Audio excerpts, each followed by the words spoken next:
Yun. So guys, check natin yung gold, no? Kung paano ba natin siya trade. And before we do that, actually, tignan nyo yung gold. This one, and silver, platinum, all are metals and all are in a positive. Uh, pare-pareho sila ng reason. This is because of the geopolitical tension, yung Iran, Venezuela, and yung recently is yung Greenland issue ni Trump, and yun, tariff threat ni Trump. So everything weighs down the dollar. So let's check muna yung dollar, no?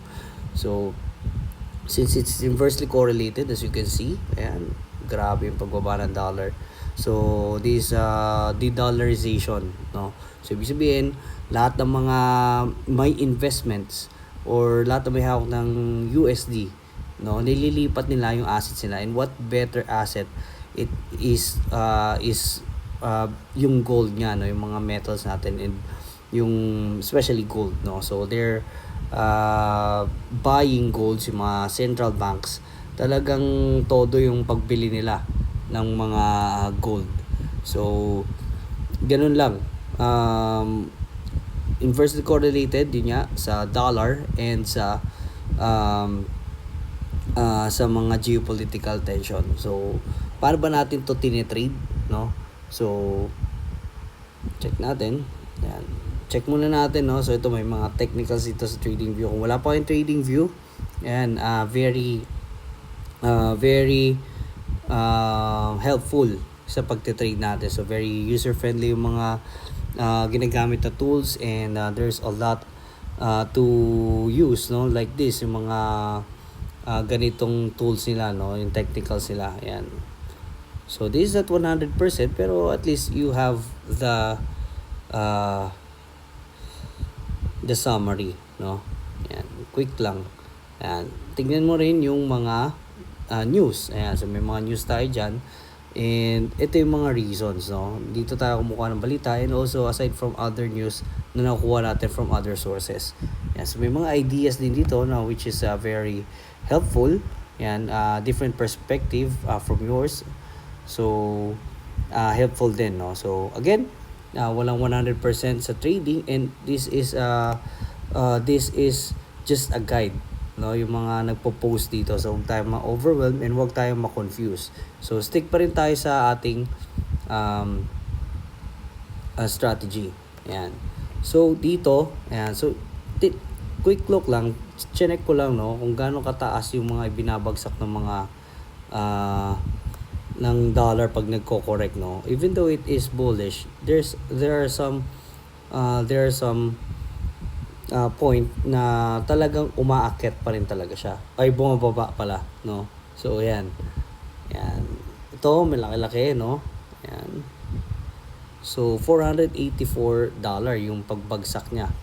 Ayan, so napakalaki niyan, and dito sinundan niya siya ng malaki rin, no. Ayan, so we can expect na somehow this is the nearest support area, which is itong 4,762. Ayan. Next is ito ng 4.5 na. So more than $500 yung pwede niyang ipagsak, no. So kasi diyan yung may matibay-tibay na support, kasi nagkaroon ng consolidation. So it might go there. Okay, so burahin lang natin. So how do we trade this? So never mind the red ones, those are just my alerts, no, pag nag-cross sila ng mga levels. So we are in a 4-hour time frame, and what I can highly suggest is that since sa taas naman na tayo, no, we are going to be cautious. So meron pang piga yan, kahit na sobrang stretch na yan. But I just want to let you know na ito, no, from a higher perspective, yan, merong monthly chart ito. So itong monthly chart, ayan, so as you can see here, grabe yung itinaas, no, napakalayo sa moving average, EMA 50 and EMA 21. So napakalayo. So what we highly suggest is that we can still ride the bullishness, but we still need to have some caution. So buy on pullbacks, and if there's pullbacks, uh, always put some stop loss, no, sa baba, no, kasi syempre pwede magdire-diretso yan. Yan, so napakalaki, again $500 yun. So if you have 0.01 lot size and one open trade and bumaba siya ng ganun kataas, no, $500 din yun. Yan. So what we can do is that we can look for the lower time frame. So sa lower time frame tayo maghanap, and what we are doing is that as long as na lumapit itong price, yan, so ito naman, pag nag-cross ayang bata natin, no, yan, pag nag-cross dito, cross, no, nag-cross yung dilaw sa puti, yung EMA 21 nag-cross sa EMA 50, we buy. Yeah, so around 4,920 pa yan, and meron pang mga ibang opportunities like this one. Yan, sa 4,968 before it went up. Yan, so right now, 5,089 na. It went past 5,000, and hindi siya tumigil, no? Hindi siya bumagsak from the 5,000. So there's a retracement back here. Ayan. May short-term pullback dyan. Ayan, at around 5,061. So that's supposed to be our chance. And ayun, so right now it's around 5,089. It went up to as high as 5,100, and again there's a strong rejection here. Yan yung yan, no, yan, strong rejection, no.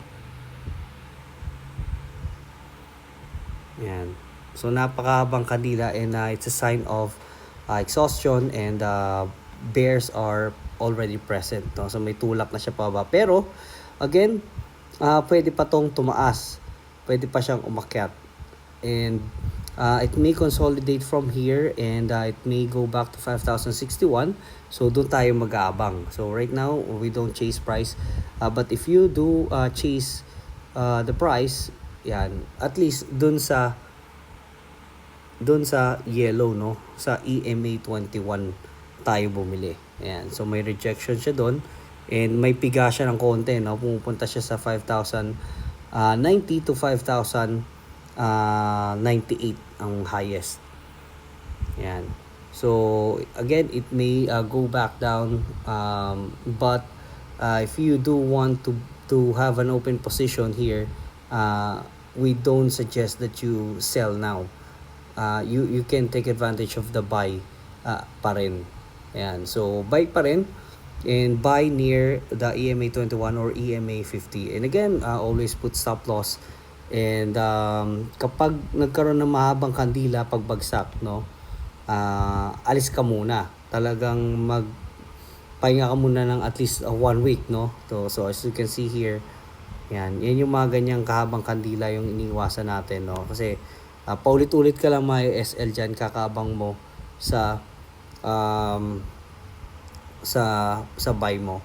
Yan, so paggalawin mo muna, and again, fundamentals move the market. So as long as the news is hot, then we have an option, we still have an upside. But then again, once it died down, since nauuna yung mga insiders dyan, no, pag nagkaroon na ng peace agreements, ceasefires, etc., it will go down fast. Right, so we are still bullish, but we are cautious. Yan. So there, thank you so much for watching. And again, if you do like the video, meron tayong community, you can check that out sa bio natin. We do provide trade ideas there, and trade signals as well. So I hope to see you there.